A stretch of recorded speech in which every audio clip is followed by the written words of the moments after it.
खंडणी प्रकरणी धनंजय मुंडेंवर आरोप करणाऱ्या सुरेश धसांनीच घेतली मुंडेंची भेट।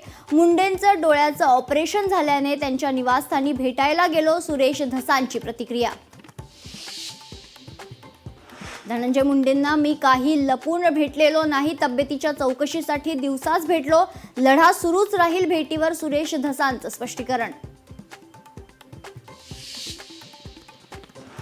मी धनंजय मुंडे आणि सुरेश धसांची भेट घडवून आणली। आम्ही 4.5 तास सोबत होतो। काही काळाने दोघांचे मतभेद दूर होतील, मुंडे धस भेटीवर बावनकुळेंचं वक्तव्य।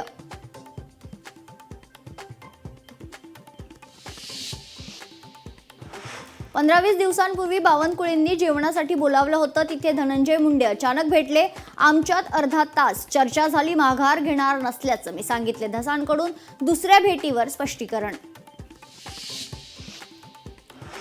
समाजाने सुरेश धसांवर विश्वास दाखवला होता, मात्र सत्तेच्या आहारी जाऊन धसांकडून दगाफटका होईल अशी अपेक्षा नव्हती। यांची भेट महाराष्ट्रासाठी दुर्दैवी, जरांगेंची टीका।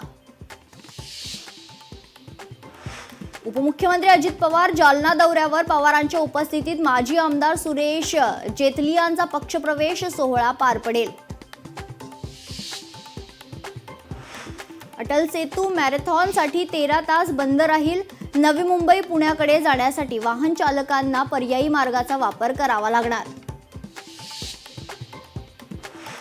मध्य पश्चिम रेल्वेवर रविवारी ब्लॉक, विविध अभियांत्रिकी आणि देखभालीची कामे करण्यासाठी मेगा ब्लॉक घेण्यात येणार।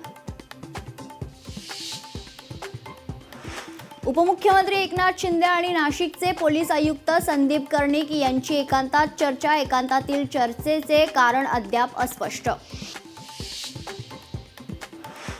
न्यू इंडिया कोऑपरेटिव्ह बँकेचे संचालक मंडळ बरखास्त। स्टेट बँकेचे माजी मुख्य महाव्यवस्थापक श्रीकांत यांची बँकेवर प्रशासक म्हणून नियुक्ती।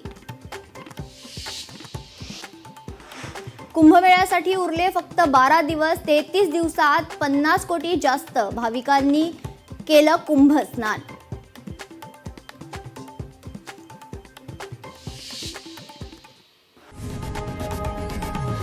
लोकशाही मराठी ऐका, पहा, जागरूक रहा।